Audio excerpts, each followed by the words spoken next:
So we're, believe it or not, still in the third point of the 7-point mind training.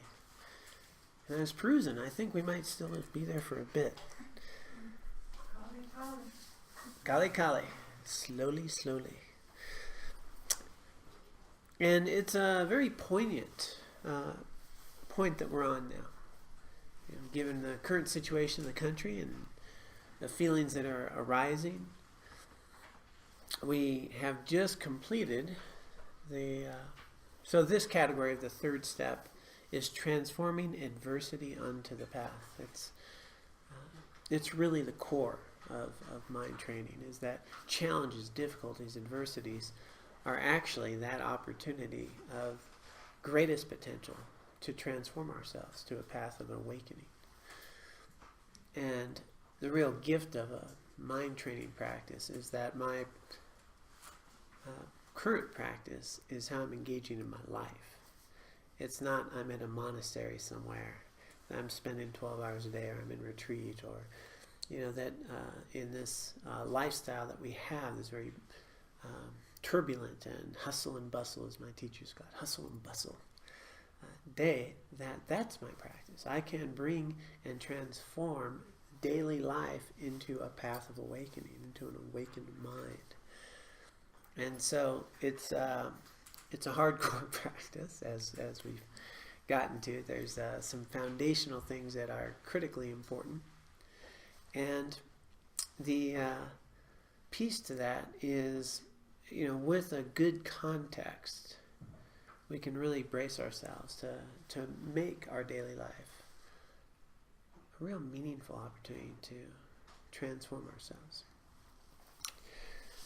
This particular point that we're on has subpoints, and the last one was blame all things on one.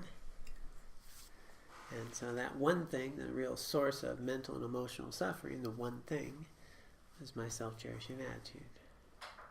So it gets me into trouble. So we spent, 3 or 4 weeks trying to examine that. Is that true? Does that make sense? Nothing in here is to be taken without a critical mind and testing. It's hard to get anywhere if you just take things on blind faith. You're not going to have any oomph. You're not going to lean into things. It needs to make sense. It needs to add up, and we need to be able to put it into practice. So we spent some time noticing, is there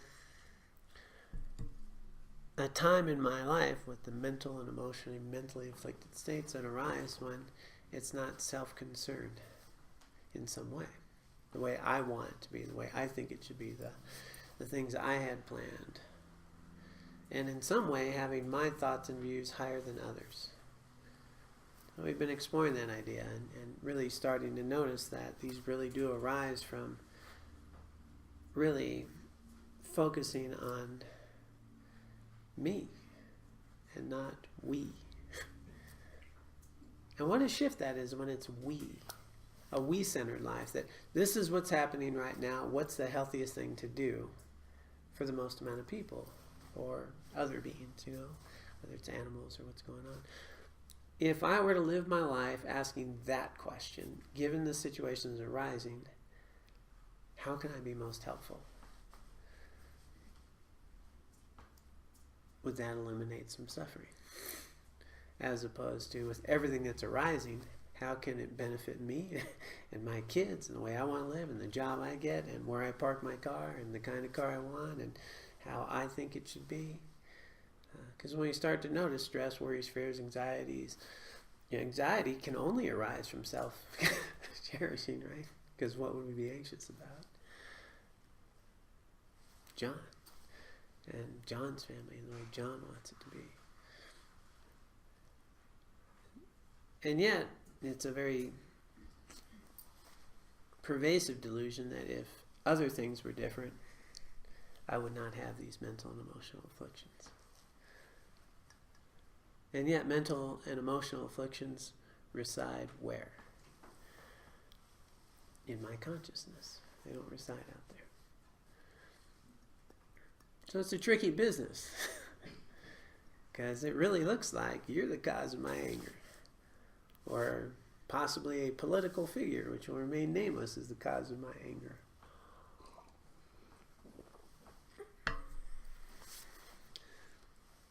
But anger is a mental state. It resides in my mind and in my consciousness. The seeds of anger are there, not out there. Events that I come in contact with can be triggering conditions that give rise to anger. But anger is here, it's not out there. And then my projection on how I perceive and label them has much more to do with the conditions that's going to give rise to anger. And that misperception is usually the case, not an accurate perception, which again gives rise. So everything in Buddhism is always focused on what is true. And the fundamental working hypothesis is that all of my mental and emotional suffering comes from misperception, from not living in reality. And everything is about learning to live in reality. That's a good working hypothesis. It's something that's testable. It's something we can check into. One of the points here will be to test our practice. And so to venture into this next piece, it's important to know that my anger, resentment, jealousy, frustrations are self-arising. They arise in dependence upon other things, people, places. But the seeds are here, right? No seed of anger can't be anger. And so we've talked about that analogy that the cause of something is the same stuff, right? So the cause for a tree is the seed that gives rise to a tree. It's the same stuff. It's a seed, then becomes a sprout, then it becomes a tree, then it becomes leaves. But the wind, the air, the soil, those are not the cause for the tree. Those are the conditions. No seed, doesn't matter how much soil you have, water, any of that. So that's the analogy to bear in mind as we work with mental and emotional afflictions, that actual causes are of the same stuff. So of mental activity, mental stuff, that resides in my consciousness. Outer conditions trigger those seeds, give rise to things, and then the anger and frustration and stuff arises. And so, we've talked about that. We've practiced it. We're coming to this point. We're starting to realize that. And so the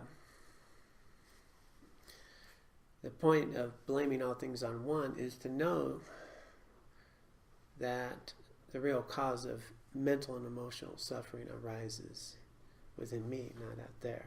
Doesn't mean that out there doesn't matter. That's a different thing. It's saying that that's not the ultimate cause. It is a condition that interdependently arises, right? So, for example, if I think about someone, I'm going to give an analogy here.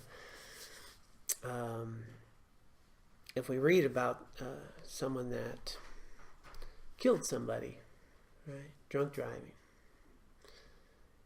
A friend of ours, maybe. A friend of ours died because of a drunk driver. And we find out that this drunk driver, maybe had done it before, had got tickets, had gotten drunk, and had killed my friend. A friend of mine not too long ago had posted that a person who killed her sister drunk driving was having a parole hearing and was maybe getting released, and invited all of her friends to write letters to say, don't release them.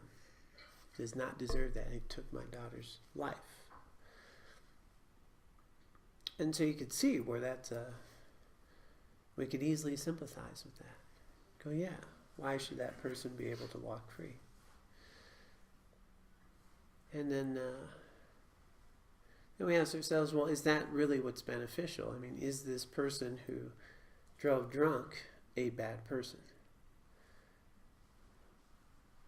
And then the bigger question, is anybody in this room or online, have you ever driven drunk? Could it have happened to you? Have we ever texted while driving? Have we done things that are irresponsible? none of that really comes to mind when we easily point to blame that, yeah, this person killed a person and they deserve to be in prison for the rest of their life. So I bring this up because today someone posted something on my Facebook.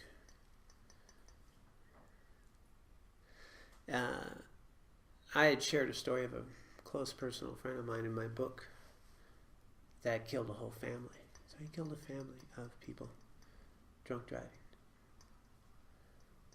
And is he a bad person or a good person?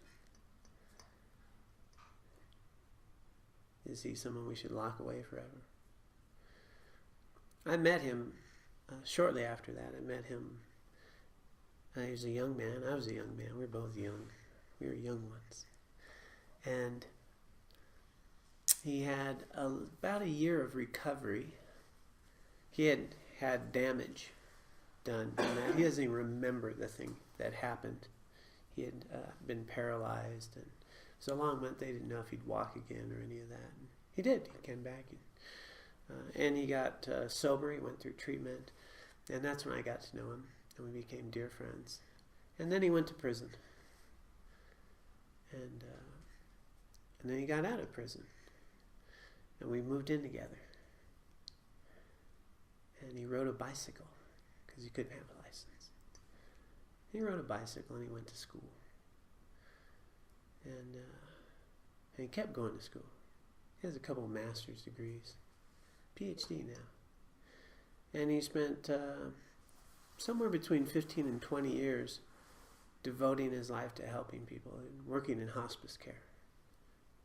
Helping families prepare for transition. He's one of the most loving, kind, nurturing people I've ever met in my life. He is literally my best friend. Is he a bad person or a good person?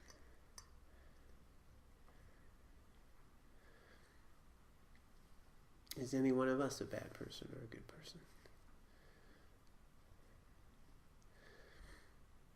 We forget all these things when we label somebody and they become that thing. I bring this up today because today it was shared on my Facebook post that somebody had read that in the book and they posted it to a friend who was struggling because a friend had died in a drunk driving crash. And that person responded on my Facebook page today and they said, thank you to the person who posted it, not to me, so much for sharing this. My friend died as a result of drunk driving, and this helped me heal and recognize the value in another person.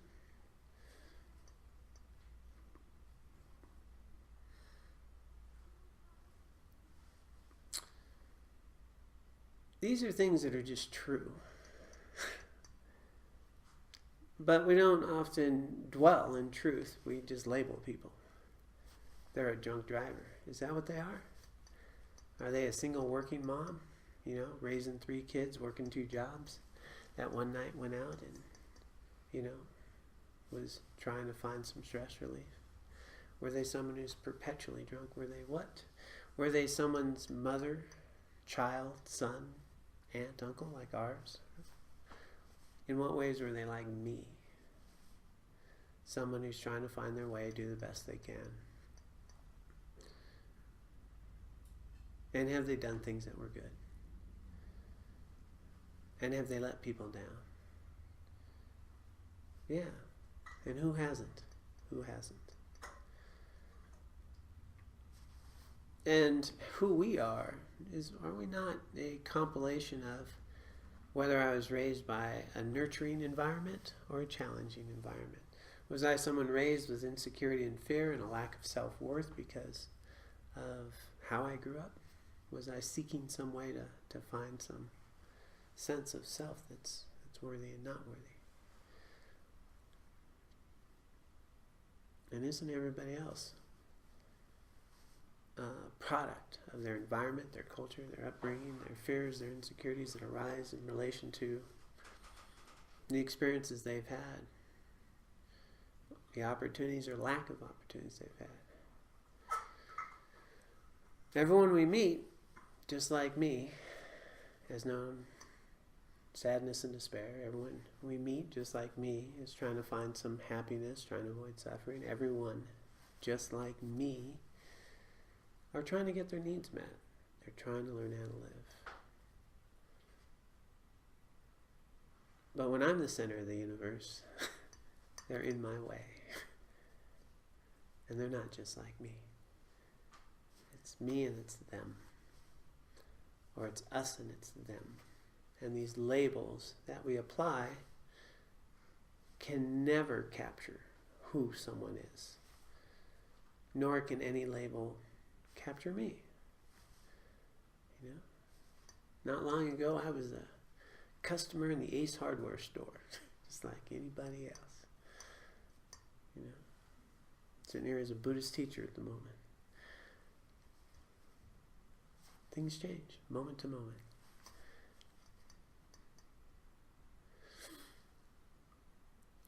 So living in this thing that we call reality, we recognize that there's an interdependence to all things and everything that we're perceiving, and it's always a subjective experience. And the way I'm receiving it and taking it in is always through a lens of my own subjective experience.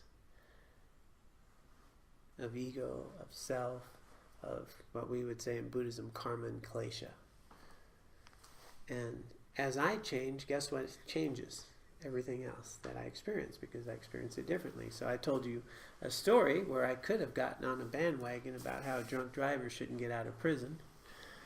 And I tell another story about how someone is probably one of the most caring people I ever met that did the same thing, actually worked. What am I paying attention to? What's true and what label am I sticking on something, someone? And does that hold up? But all this happens in a nanosecond. The label goes on.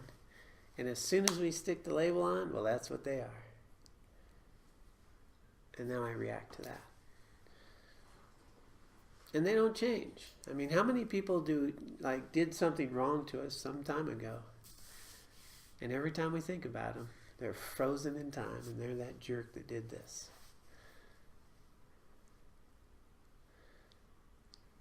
Stays that way, as though they could have never changed, as though that one event is who they are. And then anything that that person did, had we done something similar? And are we that one thing we did? What are we paying attention to? What about dear friends, you know? Those dear friends that we've had that nursed us, that were there for us, that fed us, that have been kind to us. And then we find out something they did. Maybe they stole $20 from me. They're not my friend. They stole money from me.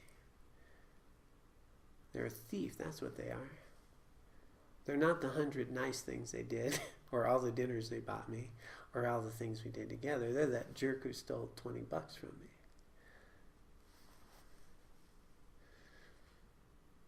So this is important as we engage in this next step, because it's asking us to go very deeply in this next. If we really want to cut at that self-cherishing that separates me from you, that is the basis of transactional relationships that create suffering and division and confusion and misperception. It's really asking us to really see all others as even more valuable than us. And not because we're not valuable, just because there's more of you than me. There's a lot more. What do I do for the greater good? And we have this turbulent time that's arising in our country. And it's really easy to watch the news or to do things and get really worked up. I mean, I catch myself just wondering how much longer this can happen. It's almost like each day I expect it's got to by now, you know. And I notice that in my mind. And I also know, though, that, you know, the people that we label there, they're not the core root of the problem. They're the symptom. You know, the core root of the problem is really a lack of shared respect and value that we have with each other, and how we engage in the world, and how we talk to each other, and how we perceive ourselves and others. And in this next step here, we need to meditate on great kindness for everyone. And he goes right to the ones that we label enemies first. That they are our practice. And it's really hard to do that in a superficial way. I mean, it's easy to do it in a superficial way. It's hard to do it in a nonsense. I actually really mean it. And so I'm prefacing this with a way that could make sense, that could be helpful to how we interact with each other. It could actually improve the world we live in. And, for the record, we're in a pretty liberal place here.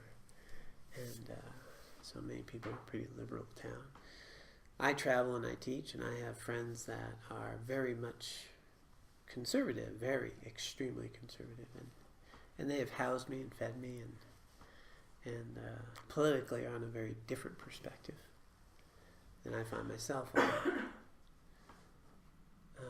And they're intelligent. And they're kind. And they've fed me. And they fed me when I was a monk. They've housed monks in their house, Buddhist monks. And they donated money to help people. And they help with the United Way. And they even have me come out and speak at their Rotary clubs and things. And we hug each other. And we talk about compassion and kindness. And that's possible because we can recognize that we're human beings and that we value each other, even though we have different perspectives. I find that quite remarkable, and I'm honored to have the opportunity to go visit there when it happens. So as we, really look at the challenges of our time, is what do we really want? Do I want to be angry? Do I want my country to be filled with hate? Do I want division? Or do I want my grandchildren to grow up in a place where people recognize the value of each other? And they're genuinely concerned about the environment that we live in, and that people have opportunities, and that we can really expound a way of living together that's based in love and compassion and wisdom. So for me, that's kind of what I would like. I'd like my granddaughters to grow up that way, to know that way. And so if I would like that to happen, I don't think hatred and anger is gonna get that. What I do think might get there is skillfully engaging in this world in ways that are compassionate and kind. And skillful is the word, because compassion does not mean I'm a doormat. Nothing compassionate about being a doormat. There's nothing or loving and kind about being a doormat. When we look at people who have faced similar things, Nelson Mandela, for example, 27 years in prison. 27 years in prison. And he made friends with his guards. And they sat in his front row when he became president. Some things just don't make sense initially, right? We sit there and we can't imagine how we can change things. Who would have guessed that somebody 27 years in prison would become the president of a country that was dominated by white racist views? Didn't see that coming,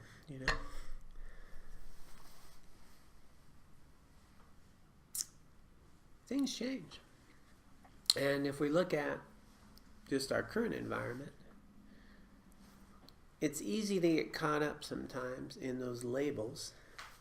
And those people are like that, and this person's like that, and I'm like this, and there's us, and there's them, and they're destroying, whatever it is that we have, and project a really sense of hopelessness and despair in the future, and again caught up in a confusion labeling that if we were to look back 60 years in our country, how far have we come?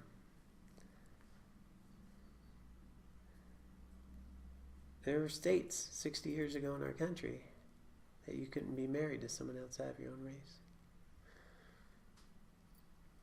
We sometimes forget that there's a huge amount of progress. And what we take for granted today was something that was really created out of a lot of effort and energy. And so that we have this trajectory, and that through those times and that we're really, you can hang somebody in your own front yard and mistreat people, just as though they were not human at all. Happened in our country not long ago. And look at how, when I was a Buddhist monk, I could travel in the South and wear Buddhist robes, and people invite you in their home, and we talk about compassion. So there's an incredible amount of progress and opportunity that is here. And so collectively paying attention to that is, if we want to continue, and this is all worldly stuff, I haven't even got to the mind of awakening, but I like to start at a practical level, and then that we're very tangible, and not to say enlightenment's not practical, but that's something we can stick our toe in, so we can engage these practices that really have liberation from even sticking those labels on in the first place. And so here, this idea that number one is I need to recognize the value of others. If I'm going to meditate in loving kindness on them, for them, wishing them happiness and well-being, I'm going to first need to recognize that they're just like me. That's the starting point. They're just like me.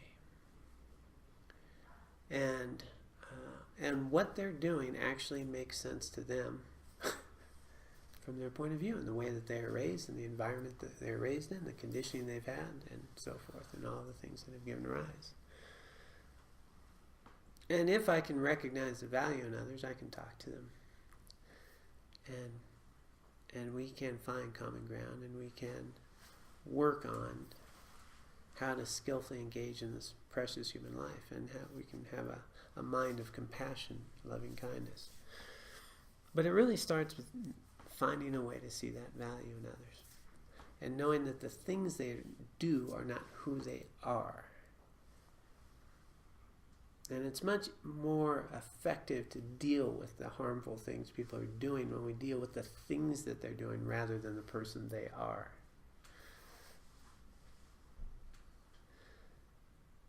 Because then it's not personal. It's someone that is, from a Buddhist perspective, to really start to understand how do we build this sense of empathy and care and concern for people doing harm. Well, imagine what kind of pain they're in. Imagine what kind of peace they've ever known in their life. From a Buddhist perspective, imagine the karma and the torment of many of lifetimes that can happen. We've talked about it before in here, but His Holiness, speaking to just a monk that he came across in his garden who had, spent years in prison and had been tortured, for something like 20 years. His comment, His Holiness said, it must have been dangerous in there. And the monk said it was very dangerous. I almost lost compassion for the people torturing me. That was the real danger. He did not want to lose his bodhicitta.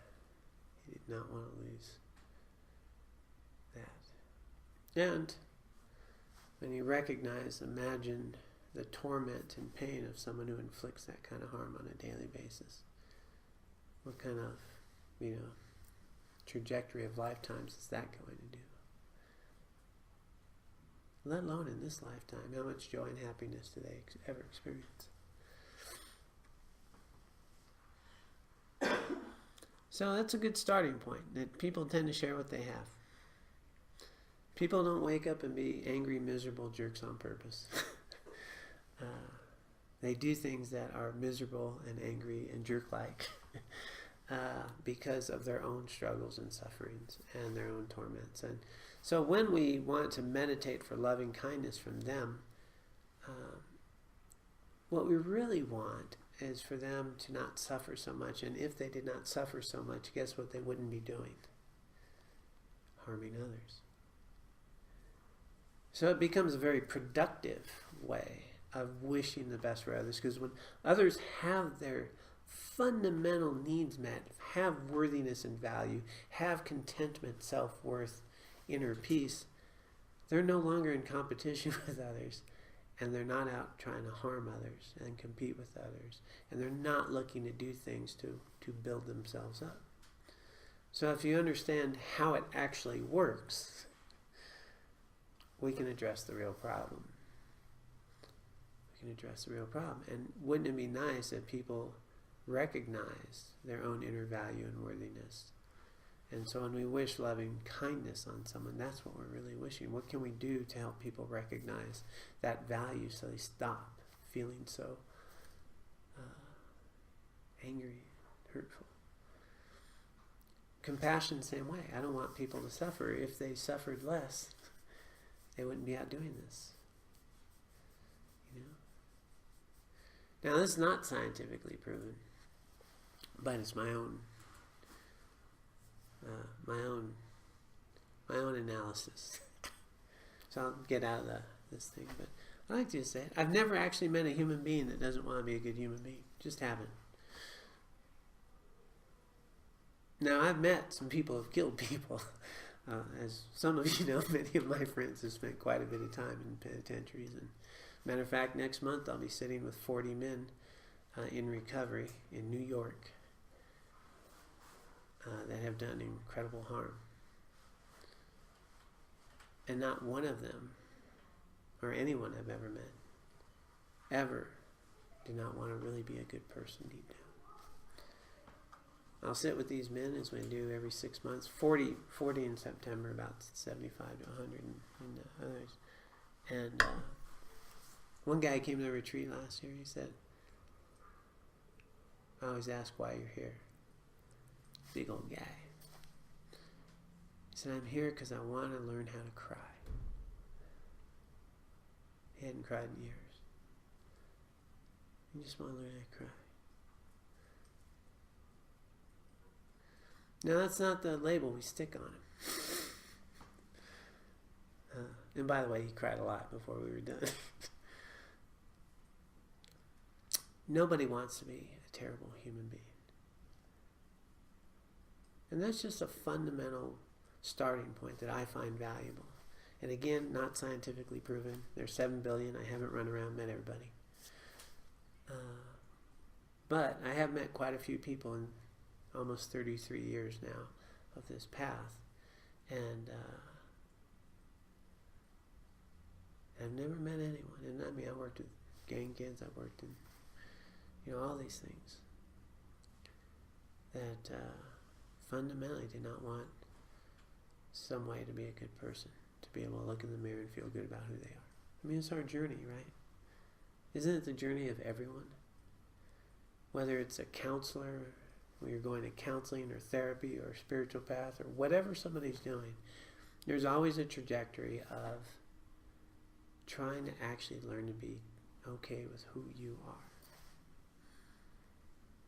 And that's just a fundamental human nature. And in that quest, as humans, we do a lot of stupid things and we label things. And instead of finding worthiness and value, we find discontent and blame, and we get confused. And out of that confusion, we create a lot of karma. And out of that karma, we create misperceptions and labels, and then we create a cycle of discontent in this thing we call samsara, conditioned existence, always through my own lens, perceiving what I see as real and truth, instead of subjective and relational. And instead of asking what's the most beneficial thing to do for the most concerned, I tend to think about how I think things ought to be. And clearly my judgment is sharp, on target. And if I was running the show, we'd do things this way. So that's this thing that we want to start working with as we think, well, why would I want to really wish the very best for someone who I perceive as an enemy? Because it'll improve the world. And it'll help your mind awaken. Yeah, that's a pretty good reason. What we're not doing is encouraging harmful behavior. That's not what we're doing. Sometimes the most loving thing we can do is put somebody in prison because we want the best for them. Sometimes the most compassionate thing we can do is have boundaries. Sometimes the most compassionate thing we can do is stand in front of a protest with a sign. That could be a very compassionate thing. So nothing here is willy-nilly or passive.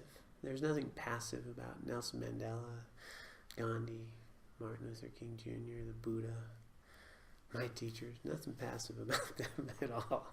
I've actually stood on the corner with Geshe Gelsen with a sign in front of a Chinese consulate. But you know what there was never in his mind? Is anger. Never anger. That's an enemy. The real enemy is there. It's not out there. And so that's the confusion. So as we enter into this next phase of transforming adversity, we get to recognize that people that we're challenged by are actually a great potential to move us out of complacency and into action in our own mind streams to be of true benefit. So I'm going to do this a little bit in reverse, since we're entering it this way. Rather than tell you what they want you to do, it says, having engaged in this mind training, we can recognize that a person who has harmed us thereby kicks us out of our complacency and pushes us into practice. And that's key, because you know what else? I've never met someone that I felt really didn't want to be a good person. You know what else I've never met? Any serious practitioner that didn't come here because they were happy. I mean, people don't come here because they're happy. Just doesn't work like that. When we're happy, you know what we're doing, right? We're planning our next vacation. We're not looking at our minds. We're not looking at our labels. Complacency does not breed a spiritual path. When we look at adversity in our life, that's what pushed us to grow. So I've never met... sometimes people go to a Dharma talk out of some interest. Oh, that's kind of interesting. But as far as actually digging in, going to the path and eliminating mental afflictions and finding liberation, no, you've noticed some suffering. You'll get here for the long haul. If we are surrounded by friends, our mental distortions may rarely be triggered, and we can easily exaggerate our sense of progress. But when hostility triggers animosity, it is like a bucket full of cold water in the face, making it very clear that we have something here to work on. Yeah. It's pretty easy to be all spiritual and chill, and it's all going my way. But man, when I find out I got some bad news or something else, then yeah, it's That was always my friend Mark Maloney. A story where he met, so Matthew Ricard is this incredible monastic. He's a meditator for, I don't know, 40 or 50 years, guys. Himalayas, he's the real deal. He's the guy they hook up all the tests and, notice what has happened in a mind that's on compassion. So my friend Mark, goes to this conference with him a few times, and he gets with him the next time, and Matthew says to him, "So Mark, how's your loving kindness practice going? How's your metta?" My friend Mark says, my friend Mark's a great guy. Doesn't speak a lick of English, but he's a great guy. That Australian language, it's odd. But he says, my metta practice, it's great. It's going really well. Then Matthew Ricard says, "Yeah, how's it going with the people you don't like?" They're just so sharp. Just boom. And then, Mark goes, "Well, there is this one guy." He goes, "Yep, that's your practice. Go do that." Because we don't know. Yeah, when things are pretty good, it's pretty good. Well, how about that? Oh. Yeah, how about that? So, when someone harms us or otherwise repels us, we can simply say, "This will pass," and distract ourselves with happier thoughts, turning our minds away. But this leaves us no less vulnerable the next time around. Right? Anger will come and go. I didn't react. Just let go. It's no big deal. But the next time that happens, there's still a condition for anger to arise. I haven't looked at what's the real source of my anger.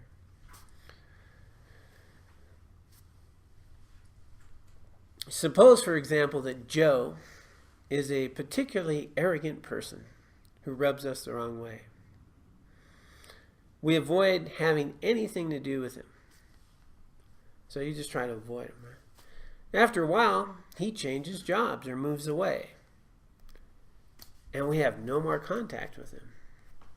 Joe gradually fades from our mind and no longer triggers our hostility. Now Jack appears, and he is just as arrogant. Exactly the same thing happens because nothing has been learned. Right? So that's kind of the misperceiving game that we play. Like, if I just get the right job, if that person would just quit, I have a new boss. That if, my life is just so reactive to what's going on there, I forget that the real source is here. It's not out there. Those are triggering something, and they're triggering these afflicted states that are based in misperception. So seeing clearly is the real liberator of that. Seeing clearly.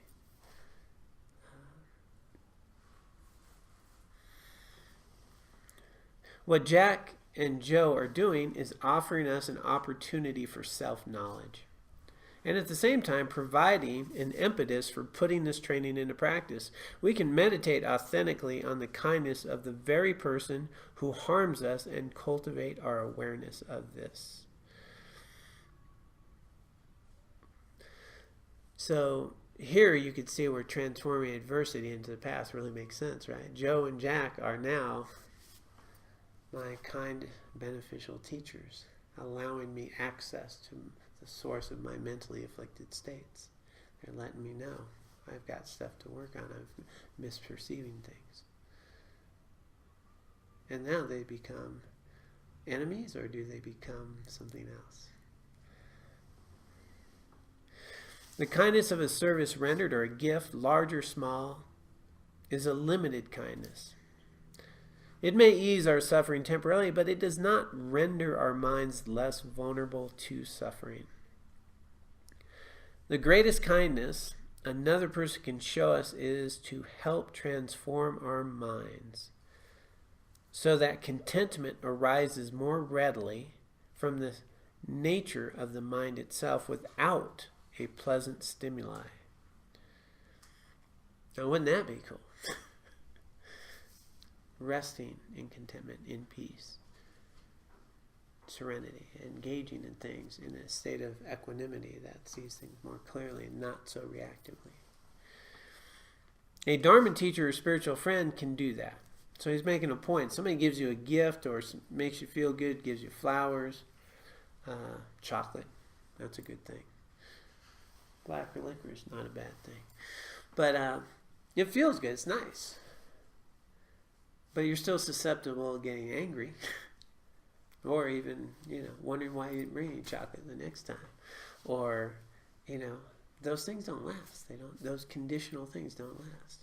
And the contentment that arises is contingent upon that thing happening. And that thing doesn't happen, then I don't get that feeling. Whereas a Dharma teacher, that's a very different thing. So what he's making the point is that Jack and Joe are our Dharma teachers. More precious than a box of chocolate. By the way, there's 2 get 1 free chocolate bars at City Market. I got 3 for Laura. Yeah, I might get a taste. 2 get 1 free. Yeah, it's a good deal. I got the sea salt flavored. Selfishly, I would have gone caramel, but I remembered the practice. And I know she's not a big caramel fan. So we went that route.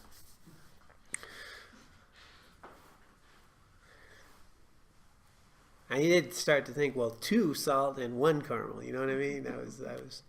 That mind was working the angle for a minute.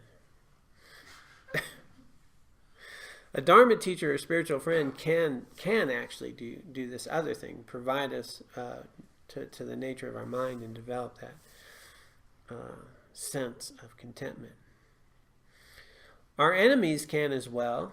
They show us the truest innermost kindness. And without them, the teachings of books and spiritual friends are insufficient for our spiritual growth. We need these people. They serve an indispensable role in our lives. And what do they get out of it? Nothing at best. They receive no benefit from the act of giving us harm. And if they are doing something really unwholesome, they get nothing but misfortune. They actually get pain and suffering. There is ground here for both gratitude and compassion.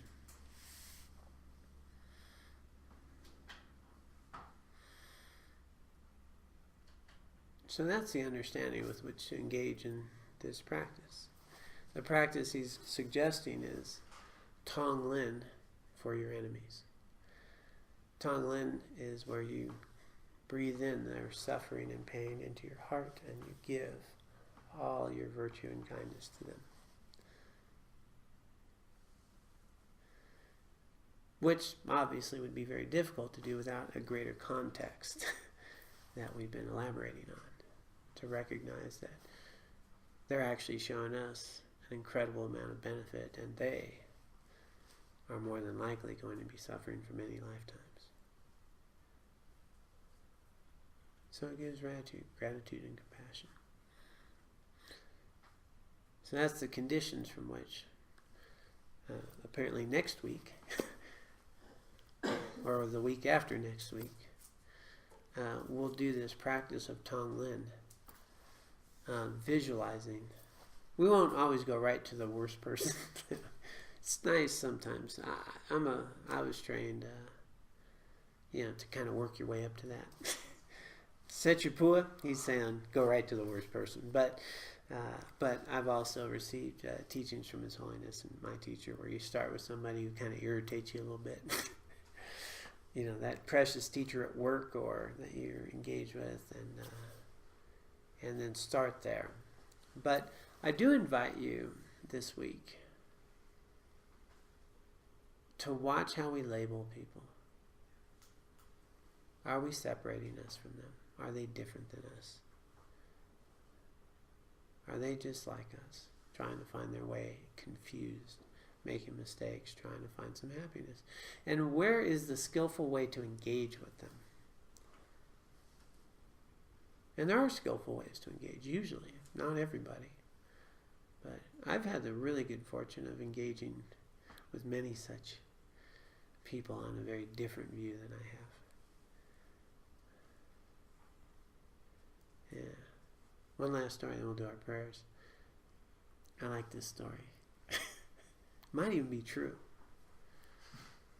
I was traveling through Oregon. I was a Buddhist monk traveling by myself, going to see someone. And stopped into a place to get a burrito. And I'm a Buddhist monk, bald head, fit right in. And ordered my thing, and this big old guy, big old lumberjack guy, he looks at me and goes, "So what the hell are you?" I said, "Well, I'm a Buddhist monk." Went over and I shook his hand, and rather than get offended, it was like, "Yeah, I'm a Buddhist monk, like the Dalai Lama. Are you familiar with who the Dalai Lama is?" I don't know no Dalai Lama. Oh, well, he just got a Congressional Medal of Honor. George Bush just gave it to him. And he perks up. George Bush? Yeah. Well, that's kind of interesting. We need more people. I think he's a Sarah Palin fan, so he got on this whole Sarah Palin thing. And then he just tells me, that Barack Obama, he's just ruining our country. He's just ruining our country. This is all happening in a matter of just a few minutes. And but now we've got a dialogue. Because, we're solid. Even if I am wearing a dress. And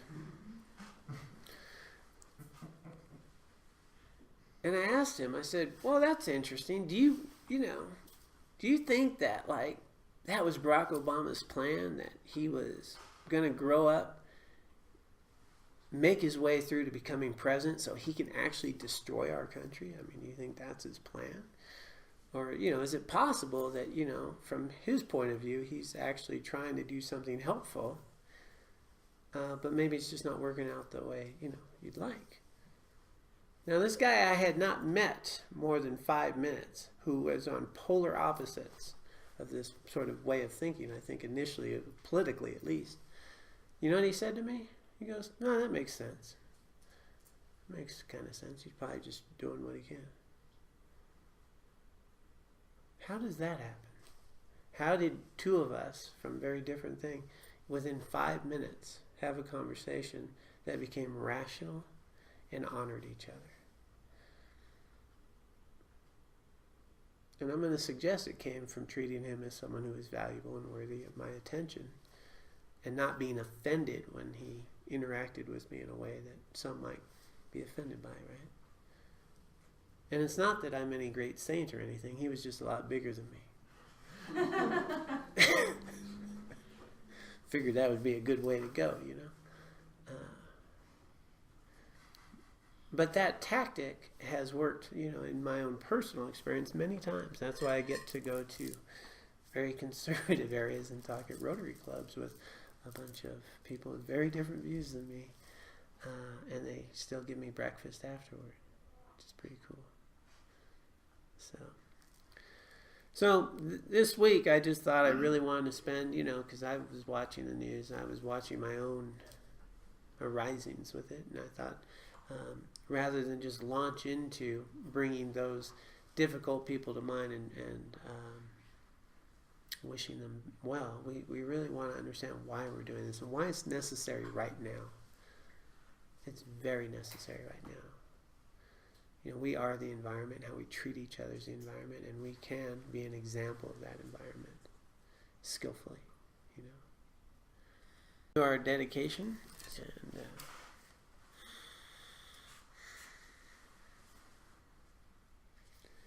let us dedicate the merit and wisdom that we have accumulated here today and throughout our lifetimes, both individually and collectively.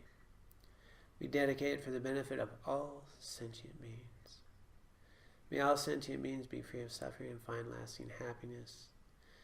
And may we be able to use this collective effort to bring love, kindness, compassion, wisdom into our daily interactions, especially now in this time of challenge and division, that we can be a path of unification, of connection, and dedicate the merit and wisdom to our own awakened mind, allowing us to achieve enlightenment for the benefit of all sentient beings.